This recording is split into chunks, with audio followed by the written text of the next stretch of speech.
Weaknesses को आप बाजू रख दें, उस पॉलिसी के जो स्ट्रेंथ है, जो पॉजिटिव चीजें हैं, उसको लें और हम बेस्ट टीचर बनने की कोशिश करें।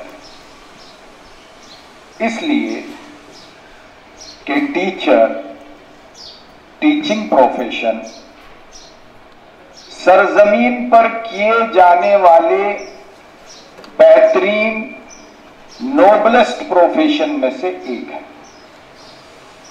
आप तमाम की खिदमत में मैं मुबारकबाद पेश करता हूं, बल्कि दिल की गहराइयों से मुबारकबाद पेश करता हूं कि आप टीचर जैसे अजीम प्रोफेशन को इख्तियार किए हुए हैं। और आज तक अगर आप ये कहते आए हैं, आप में से बाज़, मैं ये समझता हूं कि कोई ऐसा नहीं कहता होगा, लेकिन फिर भी आप में से कोई ये कहता है कि मैं तो मजबूरी में इस प्रोफेशन में आ गई, वरना मैं तो डॉक्टर बनना चाहती थी। हमारे बरादरान भी कहते हैं कि अरे हमसे गलती हो गई, हम पढ़े बराबर नहीं, इसलिए आज यहां बैठे हुए पढ़ा रहे हैं, वरना मैं भी इंजीनियर बन जाता। अगर इस तरह का भाव, इस तरह का ख्याल आपके जहन में आता है, तो आज ही आप उसको रद्द कर दीजिए, किल कर दीजिए, उसको मार दीजिए, और आज के बाद से आप पूरे फख्र के साथ कहिए कि मैं उस प्रोफेशन को इख्तियार किया हुआ हूं जो अल्लाह के प्यारे रसूल सल्लल्लाहु अलैहि वसल्लम का महबूब तरीन प्रोफेशन था। अल्लाह के रसूल सल्लल्लाहु अलैहि वसल्लम ने फरमाया कि मैं मुरब्बी बनाकर भेजा गया हूं और अपने आप को मुरब्बी कहलवाना पसंद करता हूं। तो आप उस अजीम खिदमत को किए जा रहे हैं। अल्लाह ताला आपकी खिदमत को कबूल फरमाए। आप जो खिदमत अंजाम दे रहे हैं, उसका सिला दुनिया में कोई अदा नहीं कर सकता, यकीन मानिए। आपको जो सैलरी मिलती है वो आपकी खिदमत का अशरे अशीर भी नहीं। आप कल क़यामत के दिन अल्लाह की बारगाह में देखेंगे कि सबसे ऊंचे मुकामात पर आप होंगे, बशर्ते कि आपने पूरे इखलास के साथ इस पेशे को अंजाम दिया। तो कैसे अंजाम दें इस प्रोफेशन को? बहुत सारी मिसालें बिखरी पड़ी हैं, और मैंने कहा कि इस प्रोफेशन को आप निखारने के लिए हर दम, हर लम्हा, हर साल कोशिश करना है। अब तो हुकूमत महाराष्ट्र और हुकूमत हिंद ने स्कूलों पर यह लाजिम कर दिया है कि साल में कम से कम 50 घंटों की ट्रेनिंग टीचर्स की होनी चाहिए। आपने सुना होगा CCE, continuous comprehensive evaluation. CCE दरअसल ट्रेनिंग प्रोग्राम है जो हुकूमत चाहती है कि आप हजरात को एम्पावर करने के लिए चलाया जाए। अगर आप एम्पावर होंगे तो बच्चे एम्पावर होंगे, बच्चे एम्पावर होंगे तो समाज तब्दील होगा। तालीम का मकसद महज इतना नहीं है कि बच्चों को हम सर्टिफिकेट दें, मैट्रिक पास का, 12वीं पास का, ग्रेजुएशन का नहीं। ये तालीम का छोटा मकसद है।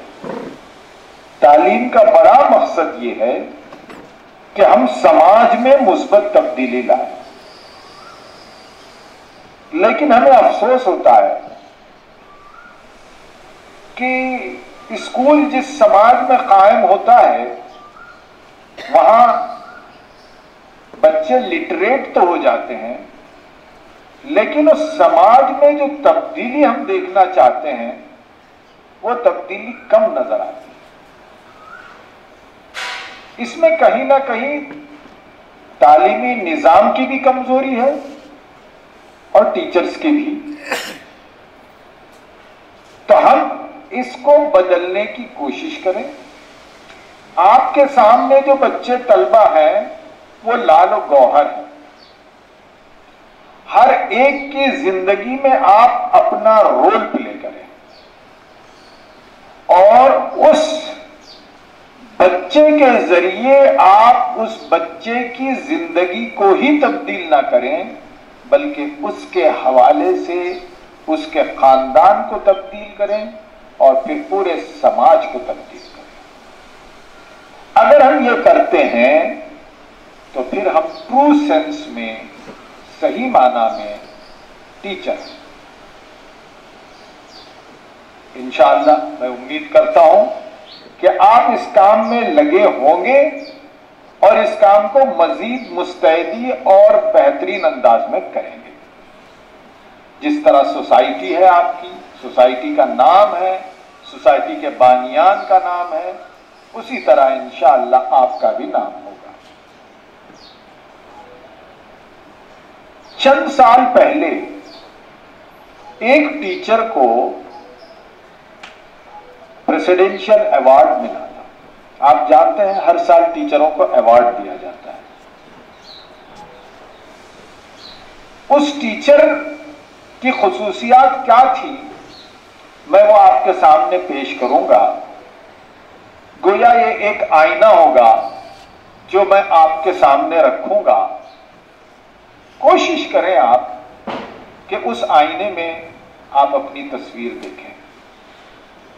अगर आपको कहीं करेक्शन करने की जरूरत पेश आ रही है तो अपने आप को करेक्ट कर लें और उस अवार्ड विनर टीचर से अच्छा बनने की कोशिश करें। जब ये मैं बोल रहा हूं तो इसका कतई मतलब ये नहीं है कि आप उससे कमतर हैं। मैं तो ये समझ रहा हूं और मुझे ये समझाया गया कि आप बहुत बेहतरीन टीचर्स हैं। अल्लाह आपको नजरे बद से बचाए। आइए अब उस टीचर के गुण देखते हैं। वो टीचर एक देहात की थी। गोरखपुर का नाम आपने सुना होगा। गोरखपुर के एक देहात की, यूपी की गवर्नमेंट टीचर। गवर्नमेंट टीचर के कैरेक्टर, हाव भाव, अंदाज क्या होता है आप जानते हैं। गवर्नमेंट जॉब टीचिंग का जब लग जाता है तो ये तसव्वुर किया जाता है कि अब तो जिंदगी भर के लिए सैलरी फिक्स और मुझे टीचिंग के अलावा अब दूसरा काम करना है। हालत तो ये है कि government male teacher, north India में कई मेल टीचर्स ऐसे हैं जो स्कूल जाते नहीं हैं, अपनी जगह एक टीचर को अपॉइंट करते हैं और वो साहब स्कूल जाते हैं। ये साहब जो गवर्नमेंट सर्वेंट है वो तो बड़ी मोटी तनख्वाह लेते हैं और उनकी जगह पर जो टीचिंग के लिए जाता है उसको 5-6 हजार रुपए दे दिए जाते हैं। गुर्बत है, अनएम्प्लॉयमेंट है, वो बेचारा 5-6 हजार में नौकरी करता है। अब ये साहब क्या करते हैं, ये साहब उस गवर्नमेंट जॉब के अलावा क्योंकि तनख्वाह मिल रही है तो प्राइवेट फाइनेंस चलाएंगे, कपड़े की दुकान खोलेंगे, रियल एस्टेट का कारोबार करेंगे या फिर राजनीति भी करेंगे। तो ये हाल है नॉर्थ इंडिया के बाज टीचर्स का, बाज स्कूलों का। अब वो गवर्नमेंट टीचर थी, शी नॉट ही। वो जब अपना प्रोफाइल सबमिट की तो उसको अपने इस प्रोफेशन में आए 5 साल हो गए। तो उसके रिकॉर्ड में यह था कि 5 साल में उसने एक बार भी स्कूल को लेट नहीं अटेंड नहीं किया। वक्त की इंतहाई पाबंदी, 5 मिनट पहले स्कूल चली जाती थी। आप कहेंगे कि कौन सी बड़ी बात है सर, मैं देखिए मैं 20 साल से टाइम पे आ रही हूं, अल्लाह करे आप और रिटायरमेंट तक पाबंदी से आए, मेरा कोई एतराज नहीं, मैं तो उसके क्वालिटी बता रहा हूं।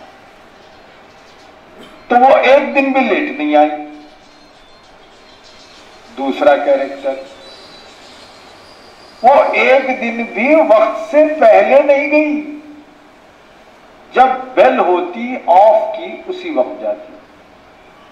न उसको कभी सरदर्द हुआ, न कभी उसके घर में कोई प्रॉब्लम हुआ कि कह के जाए प्रिंसिपल को कि सर आज जरा तबीयत खराब है, मेरे को हॉस्पिटल जाना है, मैं जा रही हूं, या फला हो रहा है मैं घर जा रही हूं। उसने कोई बहाना नहीं किया। 5 साल में वो कभी स्कूल लेट नहीं गई। अब जब मैं ये कहता हूं तो हमारी बास टीचर हैं, यहां की टीचर्स, आप नहीं दूसरी जगह की, वो ये कहती हैं कि सर हम भी कौन सा टाइम पे जाते हैं, हमको भी प्रिंसिपल साहब आधा घंटा रोक लेते, वो काम लगाते ये काम लगाते। चलिए साहब ये भी मान लेते हैं कि आप कभी लेट नहीं जाते। अब तीसरी कैरेक्टर ये कि उसने 5 साल में कभी लीव नहीं ली, वो लीव जो उसकी बनती थी वो भी नहीं। हम तो इतने होशियार रहते हैं कि अरे भाई महीना खत्म हो रहा है, एक लीव बाकी है, अवेल कर लो वरना लैप्स हो जाएगी, तो लीव ले लेते हैं। तो वो लीव नहीं ली, चाहे उसकी लीव बनती हो। आप बोलेंगे ये भी कोई कमाल की बात नहीं, मैं भी नहीं लेती, फिर क्या है। अब देखिए उसके पढ़ाने का अंदाज, अगर उसके क्लास में कोई बच्चा एब्सेंट हो जाता, देहात का स्कूल, दूर दूर से बच्चे आते, औरंगाबाद जैसा नहीं कि 2 या 3 या मैक्सिमम 5 किलोमीटर में बच्चे आ जाते हैं, वहां तो 10-10 किलोमीटर के फासले से आते हैं। खैर, अगर कोई बच्चा लेट आता तो उसे क्या करती टीचर, मुर्गा बना देती। यस और नो? फिर क्या मुर्गी बनाती, क्या करती? न मुर्गा बना रही न मुर्गी बना रही है, रीजन जानती। माशाल्लाह, बहुत अच्छा सर। रीजन जानने के लिए वो दूसरे दिन तक या तीसरे दिन तक या चौथे दिन तक इंतजार करती बच्चा आने का। एंटर होती कहते रुक जाओ, अंदर कहां जा रहे हो, 3 दिन से एब्सेंट थे, what is the reason why you are absent. यही तो करते हैं हम लोग, वो ये नहीं करती थी। जिस दिन बच्चा एब्सेंट हुआ उस दिन वो बच्चे के क्या करती थी, बोलिए, घर जाती थी। माशाल्लाह, वेरी गुड। घर जाती थी और बच्चे की खैरियत दरियाफ्त करती। मान लीजिए बच्चा बीमार है तो क्या करती थी, हॉस्पिटल ले जाती थी, बच्चे का ट्रीटमेंट करती थी। क्योंकि कहा क्या गया, हम और आप जिस कल्चर के मानने वाले हैं, इस कल्चर में 3 माँ होती है। अल्लाह के प्यारे रसूल सल्लल्लाहु अलैहि वसल्लम ने कहा किसी भी शख्स के 3 माँ और बाप होते हैं। नंबर 1 हकीकी माँ बाप जिन्होंने उसको जन्म दिया। नंबर 2 माँ बाप नहीं, वो तो जरा लेटर पीरियड में आता है, उससे पहले उस्ताद। ये माँ ये बाप। उस्ताद और उस्तादनी ये दूसरे दर्जे के माँ बाप हैं। आज हमने इस सबक को भुला दिया है। और तीसरे माँ और बाप कौन है, जरा कहने के लिए मुश्किल पेश आती है, लेकिन बता दीजिए। जी इधर से आना चाहिए। कौन है जी? ये जरा जोर से बोलिए। तीसरे मां बाप कौन होते हैं जी? अरे कमाल है, इतनी तो मुश्किल नहीं होना चाहिए, इतनी जालिम सास तो नहीं है। हाँ नहीं, औरंगाबाद के सास बहुत अच्छे होते हैं माशाल्लाह जी। जी तो सास और ससुर ये तीसरे माँ बाप, ठीक है। तो तीसरों की बात कभी और करेंगे क्योंकि आप करते रहते हैं। दूसरे आप हैं, तो उसको इसका शऊर था उस खातून को, तो वो एक माँ के जैसा उस बच्चे को हॉस्पिटल ले जाती। गांव और देहात में हॉस्पिटल दूर होते, तालीम की कमी की वजह से पेरेंट ले जाते नहीं थे, झाड़ फूंक कर लेते थे, तो ये मेडिसिन दिलाती। चलिए साहब बहुत अच्छा काम, ये तो हम भी करते हैं। बच्चा सेहतमंद होने के बाद स्कूल आ गया। अब स्कूल आने के बाद क्या की उसने उस बच्चे के साथ सलूक, पीछे बेंच पे खड़ा किया या कहा कि 5 पेज होमवर्क दे दे। क्या किया होगा? चलिए आप जब तक नहीं बोलेंगे हम आगे नहीं बढ़ेंगे। अब देखिए सदर साहब बोल रहा है। सदर साहब पढ़ाते हैं या आप लोग पढ़ाते हैं जी? सर आप बहुत जवाबात दे रहे हैं। आपका नाम? अफरोज पठान। यहां भी पठानी दिखा रहे हैं वो तो माशाअल्लाह, बहुत बहुत शुक्रिया, वेल डन। तो पठान सर ने बहुत खूब जवाब दिया कि जो छूटा हुआ सबक है वो उसको पढ़ाती थी बच्चों को। अब ये आईना है, अब आप देख लीजिए। आप बोलेंगे कि अरे वो किस जमाने की टीचर है, वो सब आज पॉसिबल है क्या? सर सब पॉसिबल नहीं है। इसी दौर की टीचर है, इसी जमाने की है और इसी जमाने में पॉसिबल है। अगर हम भी उस टीचर के करीब करीब पहुंचेंगे तो हमारा टीचर बनने का मकसद पूरा हो जाएगा और हम कल कयामत के दिन ऊंचे पोजीशन पर रहेंगे। वरना हम जितनी एक्टिविटी कर रहे हैं उसमें कोई बरकत नहीं होगी।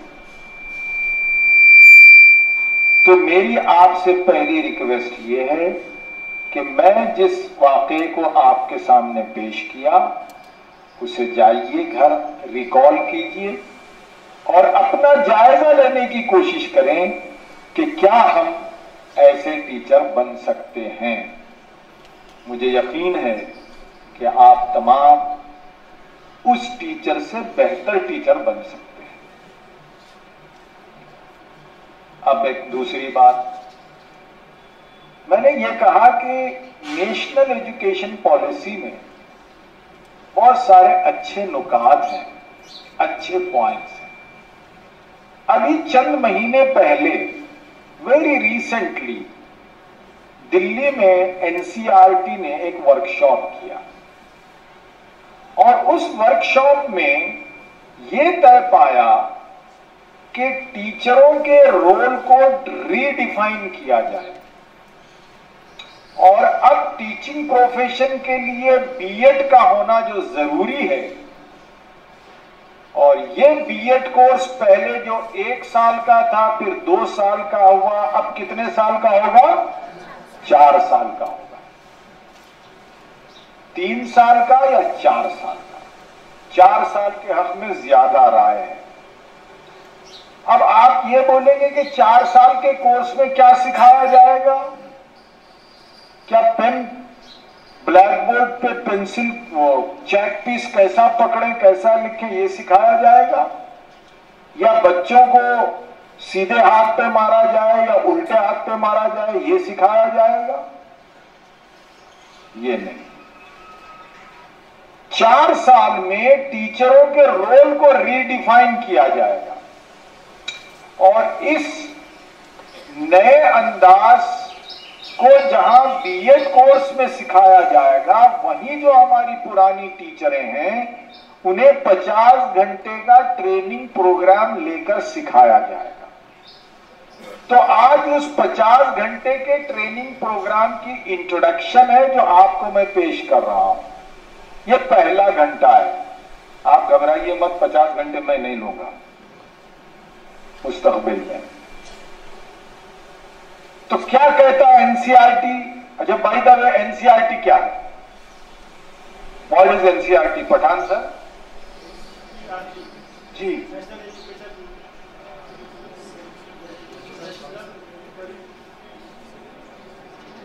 चलिए क्विज कंडक्ट करेंगे एजुकेशन पर। National council for education research training. अरे माशाअल्लाह, वेरी गुड वेरी गुड, आप बड़े कंजूस हैं। कौन सर थे ये सर कौन थे जिन्होंने जवाब दिया? नहीं तो नाम तो होगा ना? तो क्या नाम है आपका? विखार खान। खान हजरात फील्ड थमे हुए हैं। तो खान सर ने इतना अच्छा जवाब दिया, तालियां बजाई हमारे भाइयों ने, लेकिन बहनें कंजूसी का सबूत दे रहे हैं। विखार साहब बहनें नहीं बजा रहे तालियां जी? बजाएंगे ना? चलिए माशाल्लाह, oh very good very good. तो ये क्या चीज है साहब? एनसीईआरटी किस बला का नाम है? क्या करती है ये सिलेबस का लुकमा आया पीछे से, किसने कहा ये? अच्छा, आपका तारुफ? आफरीन साहिबा क्या है? मिसेस है, माशाअल्लाह। देखिए, जिस स्कूल की इतनी अच्छी सदर मौलिमा हो वो स्कूल पाक। इन्होंने कहा कि वो सिलेबस बनाती है और ये आप तमाम को मालूम होना चाहिए। एनसीईआरटी हमको सिलेबस देती है, एनसीईआरटी ये बताती है कि कैसे पढ़ाएं, क्या पढ़ाएं। तो ये एनसीईआरटी ने अब आपको नई रहनुमाई दी है और उसने कहा कि आपको अब 3 रोल प्ले करना है। 3 रोल क्या है? पहला, अब आप टीचर नहीं है। अगर टीचर नहीं है तो फिर क्या है? फैसिलिटेटर। माशाअल्लाह, वेरी गुड। और क्या है जी? गाइड। माशाअल्लाह, वेरी गुड। जरा हमारी बहनों को भी मौका मिले जी। बोलिए, क्या सारा हक प्रिंसिपल साहिबा अदा कर दो? आप बोलिए। गाइड, फैसिलिटेटर और खासा हेल्पर। Very good. वो विखार खान साहब। अच्छा, आप नया बोल दो ना, कोई दूसरा। मोटिवेटर। माशाअल्लाह, वेरी गुड वेरी गुड। तो देखिए, टीचर का रोल बदल गया।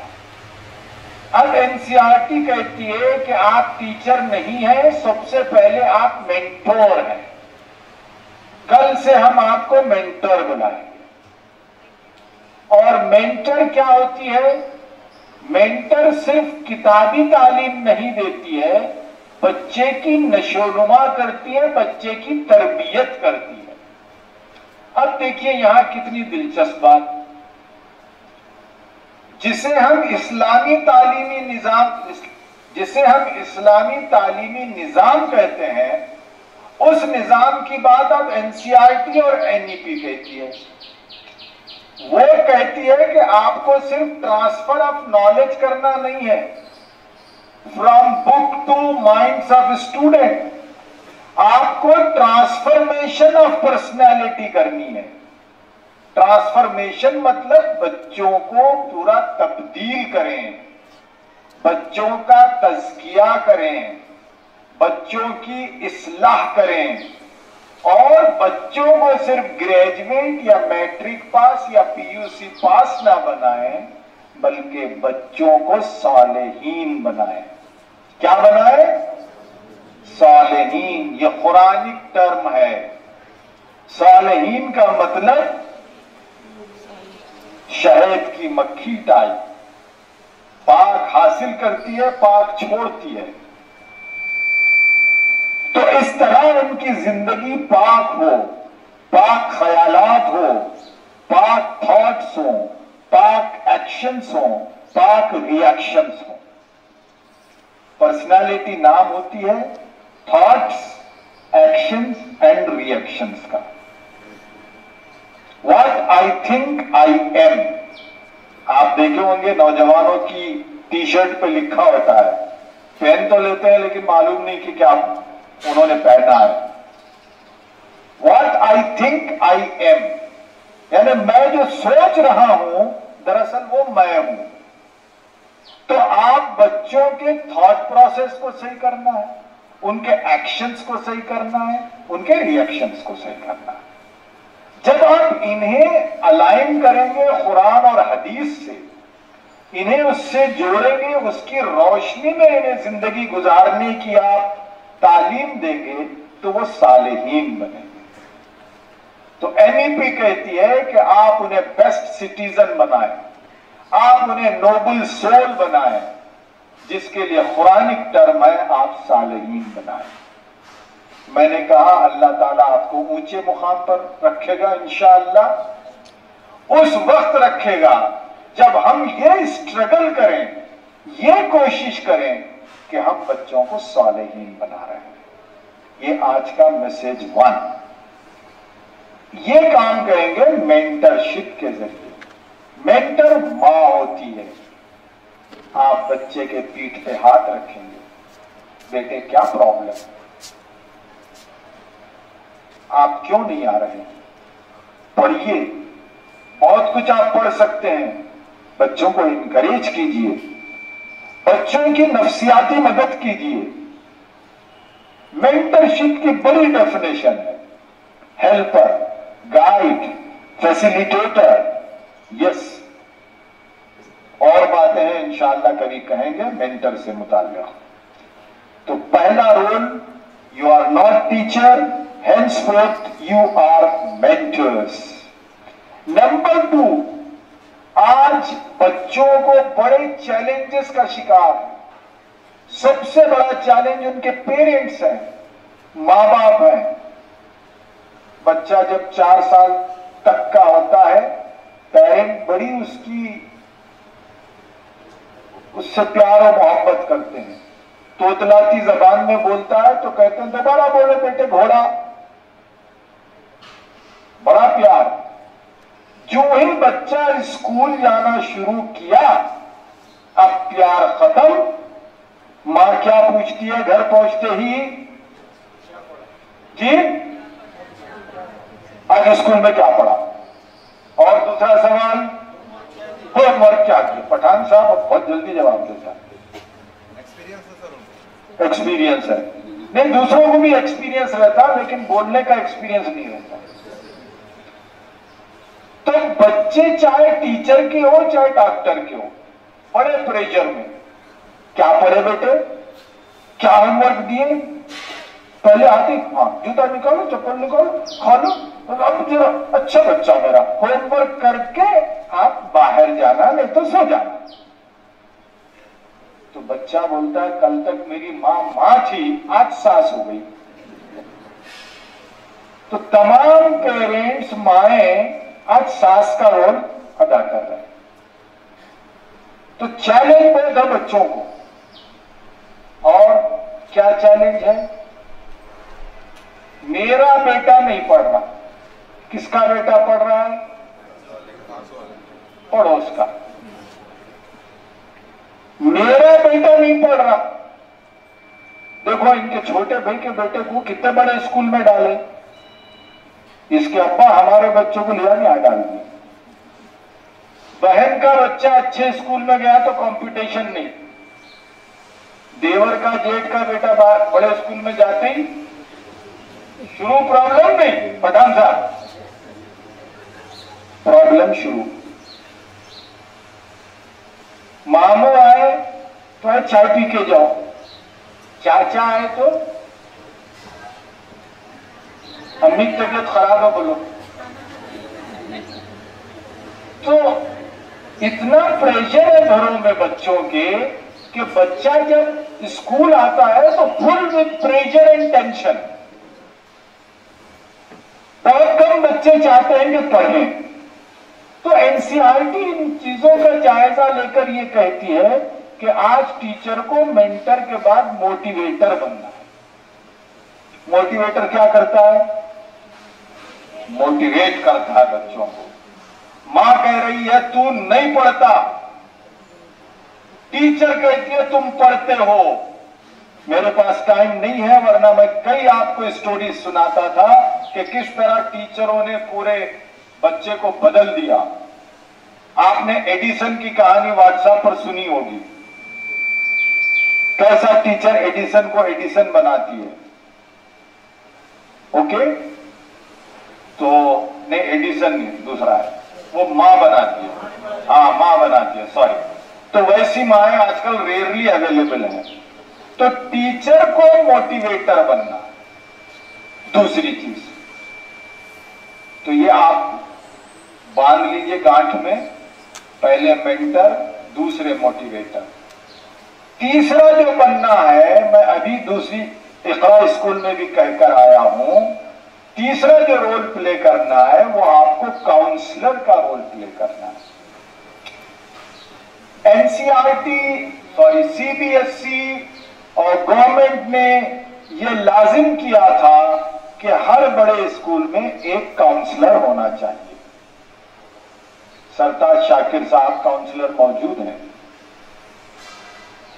गवर्नमेंट की तरफ से ये लाजिम है। अब गवर्नमेंट ये कहती है कि वो लाजमी टीचर तो अपनी जगह रहेगी, लेकिन हर टीचर में भी इतनी बुद्धि और इतनी स्किल आनी चाहिए कि वो भी बच्चों को गाइड कर सके, उनकी काउंसलिंग कर सके। बच्चों के बहुत सारे मसाइल हैं।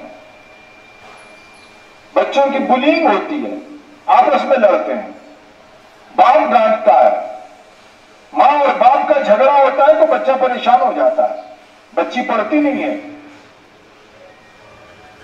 मैं काउंसलिंग का काम भी करता हूं। एक बच्ची आई, एक मां आई और कहा कि सर, मेरी बच्ची अपने कमरे में बड़ा पोस्टर लगाई हुई है और उस पर लिखा हुआ है कि why I should live in this world. मैं इस दुनिया में क्यों जिंदा रहूं? और याद रखिए, मां भी डॉक्टर, बाप भी डॉक्टर। अकलौती बेटी, अलग से कमरा, उसको ले जाने के लिए कार एंड ड्राइवर, और वो उतनी लाड़ो प्यार वाली बच्ची ग्रेड 8 में है और अपने कमरे में वो ये पोस्टर लिखती है। परेशान हो गए।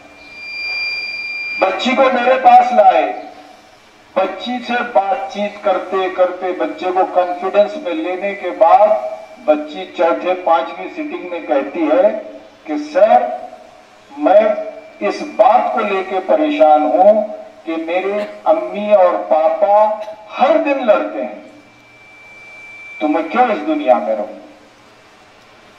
तो आप देखिए बच्चों पे कितना प्रेशर है, कितना स्ट्रेस है आज के बच्चे पे। अब पास पेरेंट्स समझते हैं कि अरे हम लड़ रहे हैं, बच्चे को क्या आ रहा है, बच्चे को तो हम कार दिला दिए हैं, बच्ची को तो जो मांगे वो देते हैं। बच्ची को, बच्चों को पेरेंट के प्यार की जरूरत होती है। जिस तरह पेरेंट के प्यार की जरूरत है, इसी तरह सेकंड नंबर के पेरेंट के प्यार की जरूरत है। अगर आप प्यार नहीं देंगे तो फिर बच्चे प्यार तलाश करते हैं अपने दोस्तों में। अगर दोस्तों में भी प्यार नहीं मिलेगा तो बच्चा क्रिमिनल बन जाएगा और बच्चा इतना एग्रेसिव और क्रूर हो जाएगा कि उसकी शादी के बाद वो बेस्ट हस्बैंड साबित नहीं होगा, लड़ाई झगड़ा करेगा अपनी वाइफ के साथ। तो हम जो जनरेशन बना रहे हैं उसमें ये सारी चीजें शामिल हो जाती हैं। तो हमें काउंसलर बनना है, हमें कैरियर काउंसलिंग भी सीखनी है।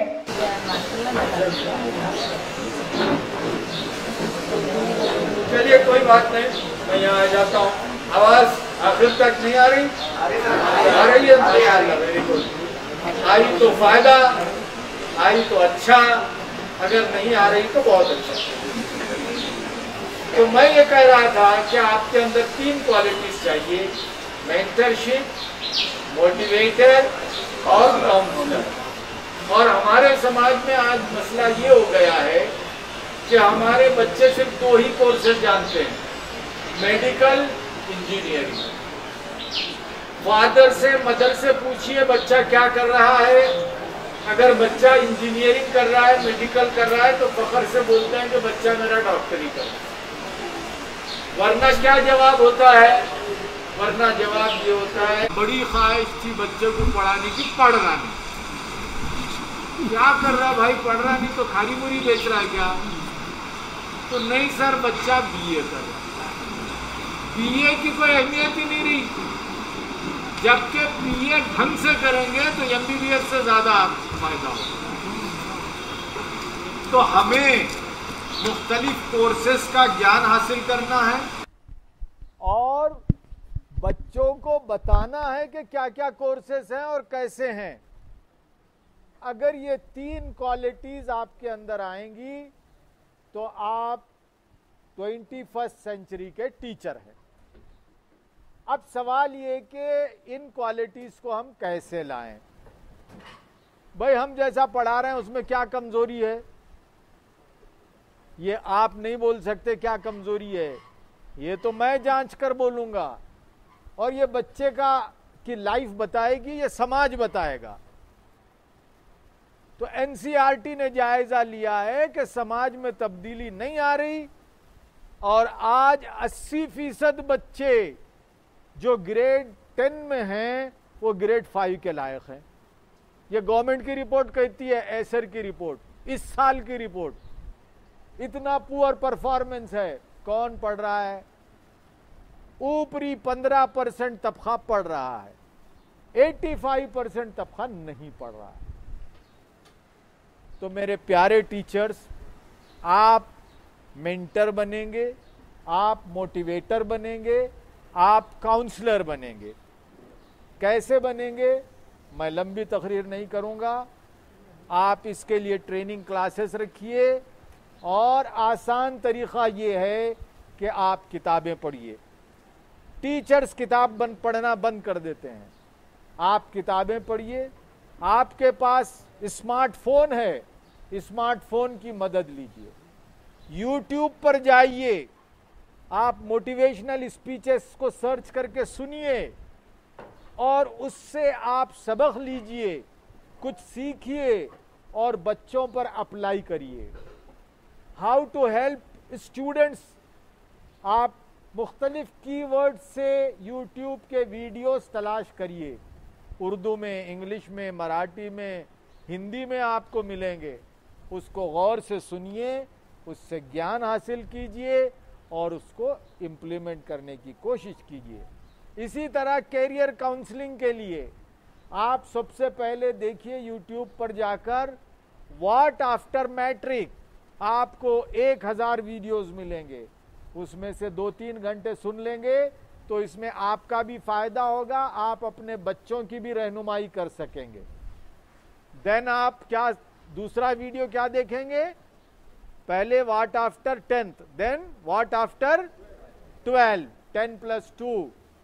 अगर आप उसको देखेंगे तो आपको एक नई दुनिया नजर आएगी। सिर्फ इंजीनियरिंग, मेडिकल नहीं, एक बड़ा फील्ड, एक बड़ा मैदान नजर आएगा। जब आप उसका ज्ञान हासिल करेंगे तो वो बच्चों को भी आप गाइड कर पाएंगे। अगर इतना करेंगे तो आप, उम्मीद है कि अब जितने बेहतर टीचर हैं इससे बेहतरीन टीचर आप बनेंगे।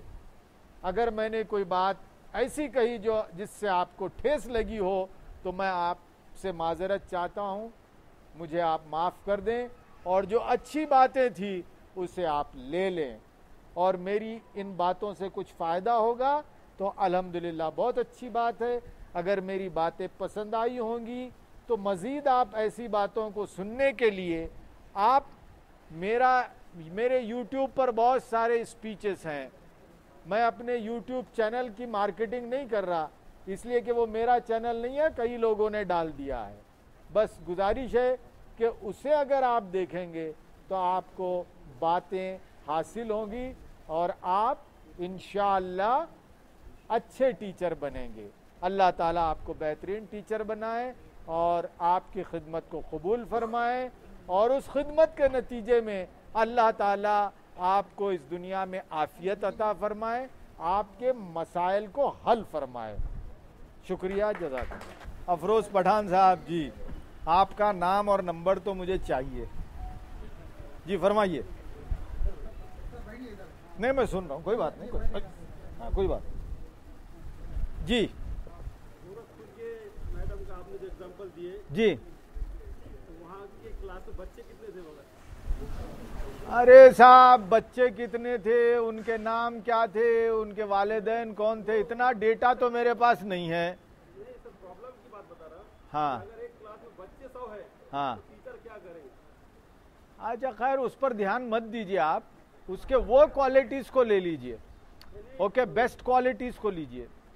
देखिए ऐसा है ना कि एक टीचर और एक इंसान, उसमें मैं भी शामिल हूँ, हम क्या करते हैं, जो चैलेंज सामने आता है, जो मसला सामने आता है, उस मसले को हल जो करते हैं या हल का तरीक़ा जो जहन में रखते हैं वो ये कि इस चैलेंज को वो सामने वाला कैसे हल करेगा। यानी मेरे क्लास में 100 स्टूडेंट हैं तो इसका सल्यूशन प्रेसिडेंट के पास है, चेयरमैन के पास है, प्रिंसिपल के पास है, वो तो है, लेकिन सही जो अप्रोच है, इस्लामी अप्रोच है, वो ये है कि उस चैलेंज और उस मसले का मैं भी पार्ट हूँ, मैं भी एक हिस्सा हूँ। हिस्सा इस तरह हूँ कि मेरे सामने चैलेंज ये है कि मैं 100 बच्चों को पढ़ाऊँ, तो मैं इस चैलेंज को कैसे ओवरकम करूं वो मैं ज़्यादा ध्यान दूं। मगर इस पे मैं क्या करता हूं, 10% ध्यान देता हूं, 90% अपनी रिस्पॉन्सिबिलिटी शिफ्ट कर देता हूं कि ये मेरा काम नहीं है, ये उनका काम है। बीवी यही बोलती है, मैं क्या करूं, उन्होंने नहीं करे तो मेरी क्या गलती है। अरे भाई, मैं क्या कर सकता हूं उतनी हिस्सेदारी मैं अदा करूं, तो इससे क्या होगा, एक पॉजिटिव वेव इदारे में फैलेगी, आपको भी सुकून होगा और कुल मिलाकर इदारे का फायदा होगा। इसी तरह मैनेजमेंट भी सोचे, हम प्रॉब्लम का हिस्सा जब हैं तो इस्लाह हमारे एंड से होना चाहिए, लेकिन इस्लाह हम नहीं करते, सामने वाला सामने वाले से हम एक्सपेक्ट करते हैं। मेरा बेटा जब भी एक्सीडेंट करता है, कार को लगा के आता है कुछ, मैं पूछता हूँ क्या हुआ, भाई मेरी गलती नहीं है अब्बू, उन्हें मार के गया। तो ये हमारा पूरी लाइफ में है कि गलती मेरी नहीं होती, गलती वो बाजू वाले की है। तो ये जो एटीट्यूड है इसको भी हमें बदलना चाहिए अपने लेवल पर। मगर जब मैं ये कह रहा हूँ तो इसका मतलब ये नहीं कि 100 के क्लासरूम की मैं तायद कर रहा हूँ, मैं कतई तायद नहीं करता। 100 की क्लासरूम सिर्फ अबाउट 10th ओके पॉसिबल है, सीबीएसई कहती है 80 तक जा सकते हैं, लेकिन बिफोर ग्रेड 10 हम ये कोशिश करें कि हमारी स्ट्रेंथ 80 से कम होना चाहिए। अब यह है कि हमारे इदारे कमज़ोर होते हैं, उनके पास इंफ्रास्ट्रक्चर कमज़ोर होता है, उनके पास फंड की कमी होती है। हम दूर से बैठ के ये समझते हैं कि एवरीथिंग इज़ पॉसिबल, लेकिन कभी कभी ऐसा होता नहीं है, तो हम कोऑपरेट करना चाहिए। लेकिन दूसरी तरफ हम इंफ्रास्ट्रक्चर को इम्प्रूव करने की भी कोशिश करना चाहिए। होप आंसर समझ आया होगा।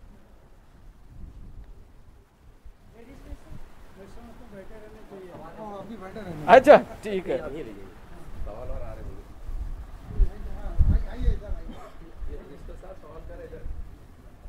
अच्छा जी फरमाइए।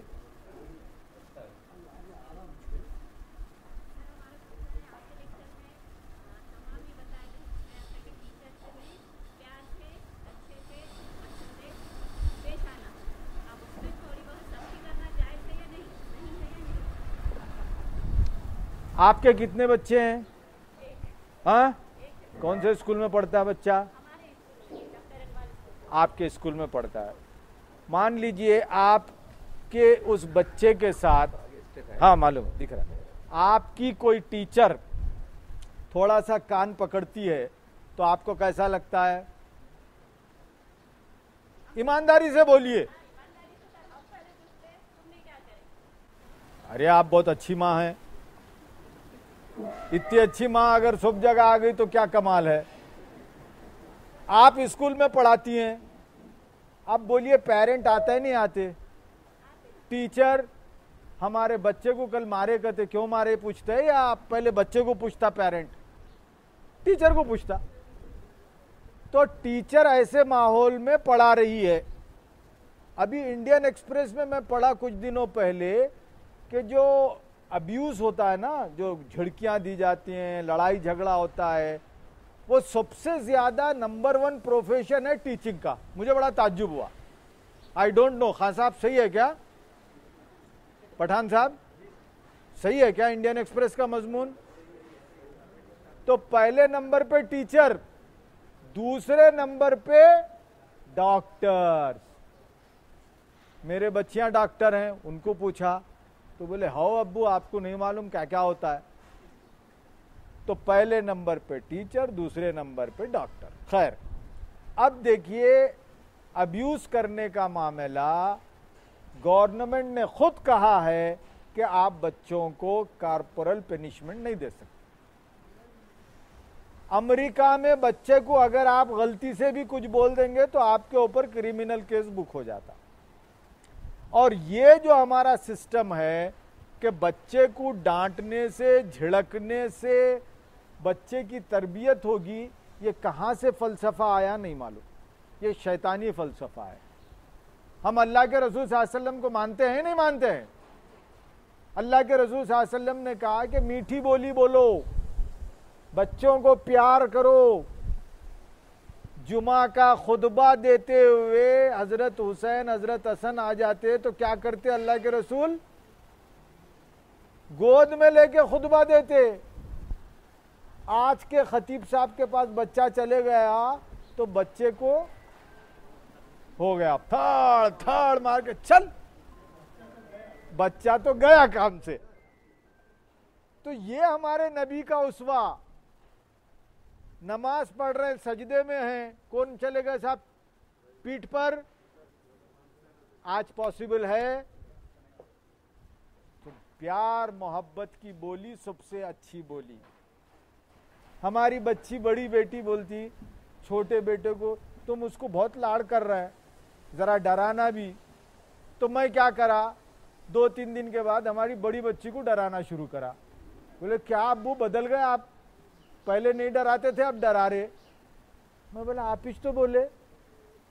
तो बास चीजें दूसरों के लिए अच्छी लगती, अपने लिए नहीं। आप अपने बच्चे के ताल्लुक से ये सोच रहे हैं कि उसको ना डांटा जाए, फिर दूसरों को क्यों डांटता? वो है जिसको प्यार से समझाने नहीं आता। ये डांटने वाले की कमजोरी है।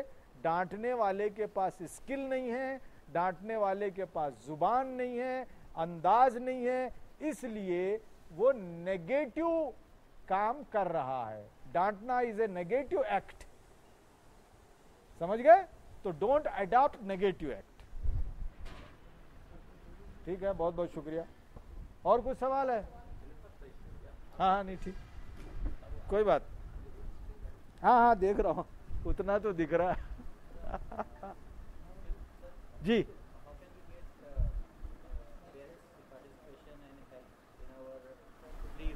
हाँ वेरी गुड। क्या नाम आपका? क्या नाम? अच्छा, हमारे जनाब अब्दुल माजिद साहब, आप क्या हैं यहाँ? ओ एचएम है ये, माशाल्लाह बहुत अच्छे एचएम हैं। इन्होंने सवाल, आप भी अच्छे हैं, हाँ, मैं तो उनकी तारीफ कर दी, हमारी नहीं करे बोलेंगे आप तमाम भी बहुत अच्छे हैं। तो आपने कहा कि पेरेंट आते नहीं। देखिए मैं एक वाकये से समझाता हूं बात। मैं अपने बच्चों को हाई फाई स्कूलों में नहीं पढ़ाया। 3 बच्चे, तीनों बहुत साधारण स्कूल में पढ़े, लेकिन तीनों अब हाई फाई बन गए। तो जब पहली बच्ची को मैं एडमिट करवाया हमारे कम्युनिटी स्कूल में, उर्दू मीडियम स्कूल में, बेंगलोर में उर्दू मीडियम स्कूल में पढ़ा रहे हैं, तो पहले पूछते लोग, अरे उर्दू मीडियम में पढ़ा रहे हैं, क्यों तनवीर साहब ऐसा हो गया? चलो, तो बच्ची की पहली पेरेंट टीचर मीटिंग मुनक्कद हुई। पेरेंट टीचर मीटिंग में कौन जाता है? पेरेंट में कौन जाता है? मदर। जरा आप लोग हेल्प कीजिए, बात नहीं कर रहे आप। मदर आते हैं अक्सर, है ना। हमारी वाइफ भी गई। अब पेरेंट टीचर मीटिंग में क्या होता है, पहले 2-3 पेरेंट जो अच्छे स्टूडेंट रहते हैं उनके पेरेंट को बड़ा मुस्कुराता हुआ चेहरा होता है टीचर का, अरे your son is very good, your daughter is माशाल्लाह फर्स्ट रैंक, बहुत अच्छा पढ़ती है, कब मिठाई खिलाएंगे, उन्हें भी हैप्पी हैप्पी बाहर निकलती है, बहुत अच्छा होता है। First rank, second rank, third rank तक बहुत अच्छा। उसके बाद शुरू हो गया था, क्या भाई तुम्हारा बच्चा एब्सेंट रहता, तुम्हारा बच्चा होमवर्क बराबर नहीं करता, F1 में इतने मार्क्स आए, फीस बाकी, पैसे नहीं दिए तो स्कूल कैसा चलना। खाली टीचर का पेरेंट को टार्चर किया जाता है। हमारी वाइफ गई तो उससे भी ये कहा गया कि तुम्हारी बच्ची की आप नोटबुक देखे कैसी है, एक होमवर्क ढंग से नहीं करती बच्ची, और तनवीर साहब आए आके बड़ी बड़ी तकरीर करके जाते, हमारे को सिखा के जाते। बच्ची देखो उनकी। हमारी माँ वाइफ आई घर, बोली कल से तुम्हारी तकरीर बंद। मैं बोला क्या बात हो गई भाई, या तो तकरीर बंद या तो पेरेंट टीचर मीटिंग में मैं नहीं जाता, आप जाने का। तो यकीन मानिए आप बिलीव नहीं करेंगे, उसके बाद से हमारी वाइफ नहीं गई और मैं ही गया। ओके, और क्या क्या हुआ वो अलग तफसील। अब यहाँ जो लेसन है वो लेसन ये है कि पेरेंट टीचर मीटिंग में पेरेंट को टॉर्चर किया जाता है, पेरेंट को एजुकेट नहीं किया जाता, पेरेंट को एम्पावर नहीं किया जाता। पेरेंट को एम्पावर कीजिए, पेरेंट से मीठी बातें कीजिए, पेरेंटिंग क्लास लीजिए। पेरेंटिंग क्लास कैसी होती है वो एग्जाम्पल के लिए आप YouTube पर जाइए, parenting class by Syed Tanveer Ahmed type कीजिए, आपको मिलेगी। इस तरह के पेरेंटिंग क्लासेस लेंगे तो पेरेंट बोलेंगे कि हमारा जाना कारामद, हम जा रहे हैं तो कुछ सीख रहे हैं, हम जा रहे हैं तो हमको मालूम हो रहा है कि बच्चों को कामयाब कैसे बनाएं, तो फिर पेरेंट आना शुरू हो जाएंगे। टेक होम चाहिए पेरेंट को, नहीं तो पेरेंट बोलता है अरे काहे को जी, वही पूछते जगह की फीस के बारे में पूछते क्या लगा, इसलिए नहीं आते। फीस की अलग रखिए आप मीटिंग क्लास, ठीक है। और पेरेंट टीचर मीटिंग में याद रखिए उसूल होते हैं। पेरेंट टीचर मीटिंग में स्टूडेंट भी रहता है, स्टूडेंट के साथ माँ भी पेरेंट भी रहती है। यह सबसे खराब मीटिंग है। बच्चा मौजूद है, बच्चे के सामने आप बच्चे की शिकायत किससे कर रहे हैं? माँ से कर रहे हैं, और बच्चा सुन रहा है। बच्चा ये सुन रहा है कि टीचर मेरी क्या कर रही है? शिकायत कर रही है। अब आप भी बताइए कि उस बच्चे की और टीचर की रिलेशनशिप अच्छी होगी खराब होगी? खराब हो जाएगी। अगर आप ये करते हैं तो इसको बंद कर दीजिए। पेरेंट टीचर मीटिंग में बच्चा बाहर रहे, पेरेंट अंदर आए। आपके सामने कोई शिकायत आपकी करता है तो रिलेशनशिप डैमेज, तो ये ना करें आप।